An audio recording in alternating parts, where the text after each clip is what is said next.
ही साऱ्या घरात असते.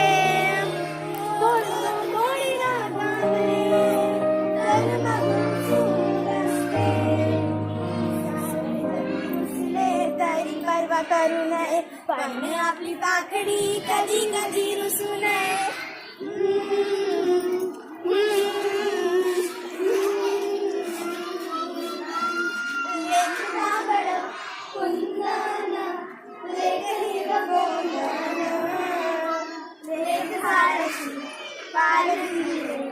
हाराचे चंदन